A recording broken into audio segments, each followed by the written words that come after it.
Hey guys, this is Zed Guide by Black Lizard. So Zed is an assassin, so his job is to take out the squishies in the battle. His passive also helps since Zed's basic attack against enemies below 50% health deals percent of enemies' max health as magic damage. It does have a cooldown when hitting the same enemy, but it does make your assassination much easier. This passive also makes CSing much easier, so you tend to get good CS once you start getting good at Zed. But since Zed is a melee champion, enemies will try to harass you, so you gotta dodge that. So usually pre-6, I try to concentrate on farming and use Razor Shuriken on minions that I cannot get to. But of course, if you're able to harass, harass. As you are also already aware, Zed has no mana, but Zed's energy does deplete pretty fast if you are constantly trying to harass the opponent using abilities, and you will lose CS as well. Anyways, let's just go into Zed's abilities. So with Zed, the first skill to get is Q, Razor Shuriken. This is your main harass tool with Zed. The Thorn Shuriken goes through the enemies, so it is a nice harass tool. The Shuriken does most damage to the first enemy that hits and reduce damage to enemies hit after. You can combo this with Living Shadow as well. If you hit both Q to the same enemy, the second Shuriken will do less damage. The second skill to get is E, Shadow Slash. Zed spins his blades and deals physical damage to enemies around Zed. Each champion hit with this skill reduces the cooldown of Living Shadow by 2 seconds. The Living Shadow's Shadow Slash slows the enemy as well, so it is a good tool to be used when trying to assassinate your enemies. The third skill to get is W, Living Shadow. Zed creates a shadow in target direction that mimics his skills Q and E. You can also reactivate this skill to swap places with your shadow. This is a very important skill for Zed as it is his gap closing skill or escape skill. This skill also has the passive that gives percent additional bonus attack damage to Zed. Zed's ult is Death Mark. Zed becomes untargetable for a split second and marks a target and spawns a shadow at cast location. You want to hit the marked enemy while marked, since the mark detonates a couple seconds after to deal percent of physical and magic damage dealt during when mark is active. You can activate Death Mark again to go back to Shadow for quick escape as well. So once Zed has his ult, this is where he starts to shine the most and can be more trickier with the moves and deal massive damage. Your ideal combo is ult, Bork, Ignite, W, E, Q, and as much more damage as you can before the mark pops. But of course, with some champions, it is harder to get in ult range, so you may have to start with W. Also, when you're about to use your ult, make sure that they don't have any escape skills. Like here, I'm harassing Ziggs with Shadow EQ, but since Ziggs just used his escape skill, I decide to swap places with my Shadow to go in to secure the kill. Ziggs has already used 2 of his skill, so I know for sure that he only has Q and ult off the CD. This scene is the same deal as last scene. Ziggs no escape equals great kill potential. Zed's ult has a lot of possibility of juking and has so many ways to be used, and it is vital for Zed's assassination. This you just have to gain experience from playing Zed. If you fail your ult and cannot kill the other opponent really quickly, make sure to think about reactivating your ult so you can escape quickly to your shadow. So for the team fight, I ult enemy Ziggs after Mumu initiation, and I EQ and hit ult again to work on the inhib. I don't get the kill here, but the job is done, so it's okay. After inhib, we want to go for the Nexus Tower. Since I don't have my ult anymore, I stay back and use my shadow EQ to harass. Zed is a fragile melee champ, so I do not want to get poked here. So it doesn't really go well for us here, and our Caitlyn is taken out. We try to retreat, but our Mumu gets caught. Since the enemy team has already wasted a lot of CC ability on a Mumu, we turn and go for the fight. With Maokai's ult reducing damage taken, we kill 3 enemies and I get a double kill. So at the end of the day, we got 4 kills with 2 deaths. So it was worth, but it was a really close battle. Here I catch enemy Cho'Gath out of position. I harass him, but didn't want to ult here since I did not want to initiate the battle when every other enemy went into the fog of war.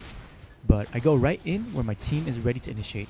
Amu misses the ult here, but I shadow in to ult the Cho'Gath and hit WQ for the kill.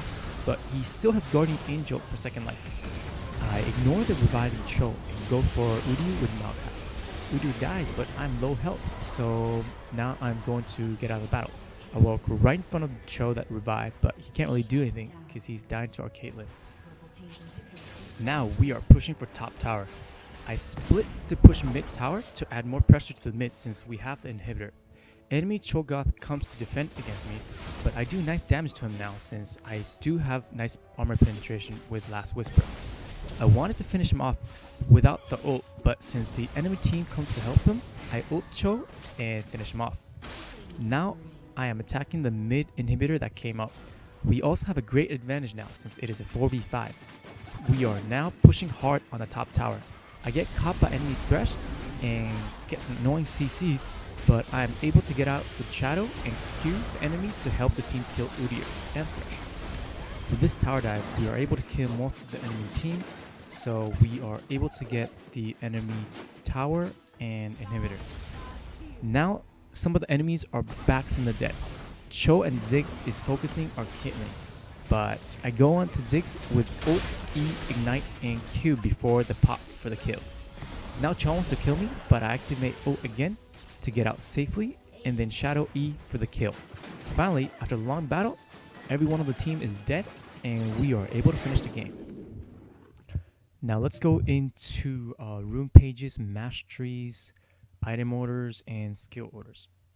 For room page, I have 3 physical damage quintessences, 9 armor penetration marks, 9 armor seals, and I have 9 MR scaling glyphs.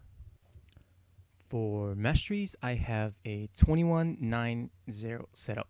Putting 21 on offense gives you a nice damage for assassinations, and 9 for some defense is good for defense. You don't want to waste your masteries on utilities since Zed does not need it as much as the other mid champions need it. What he needs is damage and some defense. You need to emphasize more on offense since he needs the damage. A Zed without damage is pretty useful in game. For item order, here is a build flowchart to help you out. I usually start with Doran's Shield in most matches because that gives you the most sustain. Doran's Blade may be nice, but it is difficult to sustain with range harass.